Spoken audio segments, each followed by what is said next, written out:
the Canon C70. And this camera is one that I've not seen any US reviews for yet, and I'm looking forward to sharing this unboxing experience with you. And also I want to touch particularly for this camera on build quality, because I don't think anyone's really been focusing on build quality with this camera, and I think it is something that is very important given the professional nature of what this camera purports to be. So with that, let's get undone. Just kidding. We have the manuals. Well, first of all, the warranty business, the registration, I guess this is. We have the power, well, the battery charger. And we have the top handle, which feels, this top handle, the feel of it is somewhat abrasive, maybe like a 120 grit sandpaper is how I could describe the feel of this, if that makes sense. It's a plastic, it's quite dense, and it feels like it feels very strong, but at the same time, I would imagine this kind of plastic is the kind that would rather break than bend. We have a number of screws. I imagine this is to connect, well, there's only one thing to connect, and that's the top handle, right? They gave us a strap, and this is actually a pretty nice looking strap. Let's take a look at this. It's actually pretty nice though. I wouldn't be opposed to it. This is quite nicely made. They've given you, I want to say, actually a nice quality strap with this thing. The power adapter, and it's the standard kind. I have a million of these, so I'll probably just, I don't even think I'll take that out of the thing. Typical Canon, very not Apple-esque packaging. They always do these kind of, looks like an injection molded kind of plastic that they put everything in. So there's that. This again is the battery charger for the camera. So this is the microphone holder, and it's shock mounted, you may note. So we have the shock mounting, which is good to have, and feels fairly well made. Nothing wrong with that. No arguments here. And we have a battery. And this battery is the BPA. Can you see that? Am I holding it right? That is the BPA 30. Let's check it. Oh, that's no good, Canon. This is what everybody is here for. And this, of course, is the brand new Canon EOS C70.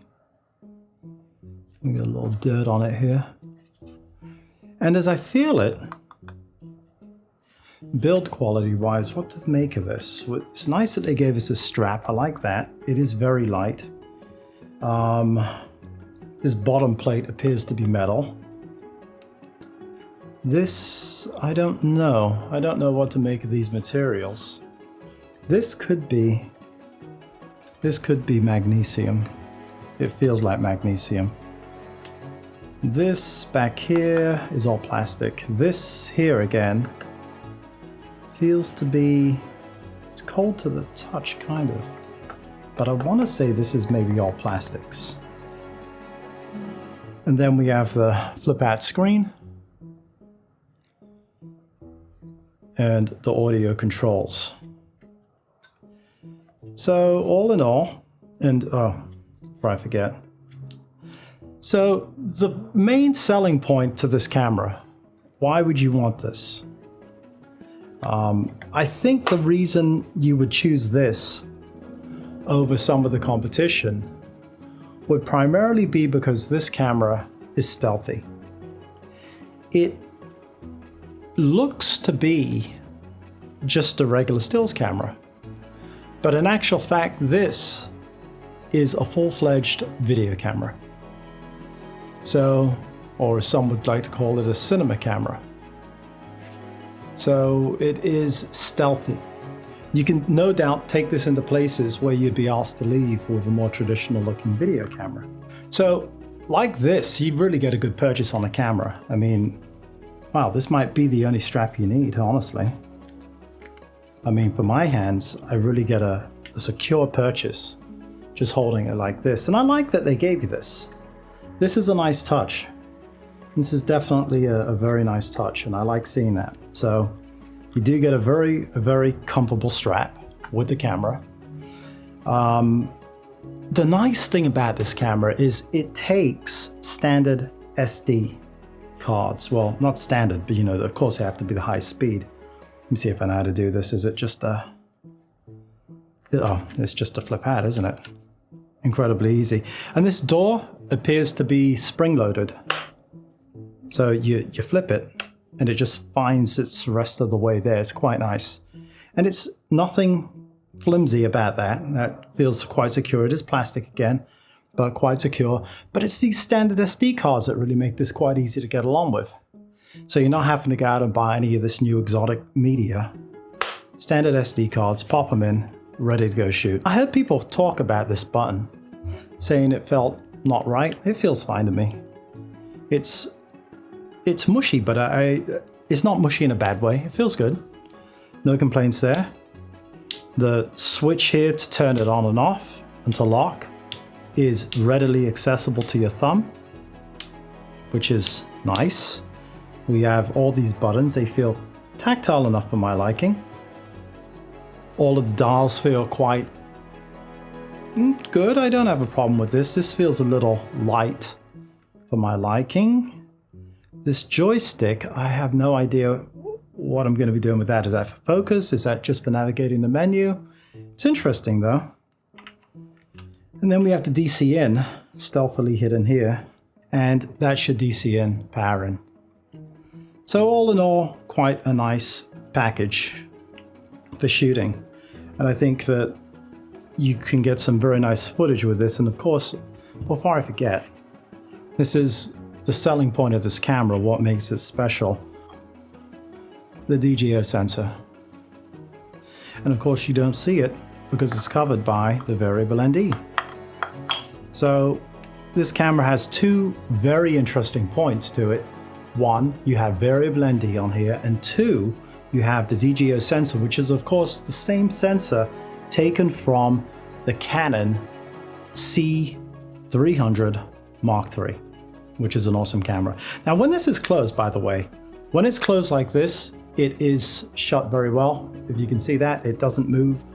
And there's an indent here where one could put one's hand to get a purchase and then flip it around. Now, when you flip it, of course, because of the bends of the screen and the contours, when you flip it, it's not going to stay the same. And as a matter of fact, it doesn't actually click in. Like this, it doesn't click in. I think they could have made this screen identical on both sides so that it would click either way. I don't know why they chose to contour it in this way. Maybe for ease of packing when you're, going with your luggage. This screen doesn't feel particularly flimsy as I hang on to it, but I don't think I'd want to drop it with it open like this either. Not that I'd want to drop it in either case. But so there's that. This hot shoe, of course, is not really a hot shoe. It's just a cold shoe. There is no electronics within it. And I think in here, stealthily hidden, there's vents. If you can see that, where the hand grip is, that's actually vented. Below, additional venting. So they've carefully hidden the vents on this thing and on the side, of course, which is pretty obvious. So that's it. I'm going to get out and shoot with this thing. What should be the first lens I put on here? What do you think? It has to be the old standard 24 to 70, which for many, this is a bread and butter lens. So there we go. And that's a confident click, and there it is.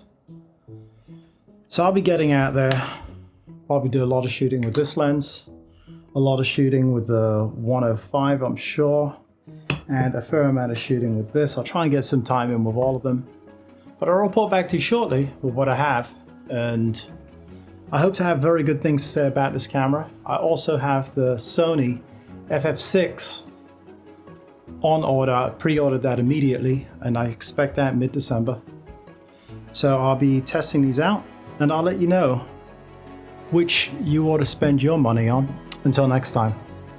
Remember to like, and please, if you could, subscribe to this video. That's how I make the channel grow. That's how we can afford to bring you all these wonderful things. And if you have questions, comments below, any tests in particular you'd like me to do, let me know. Until next time, have a good one.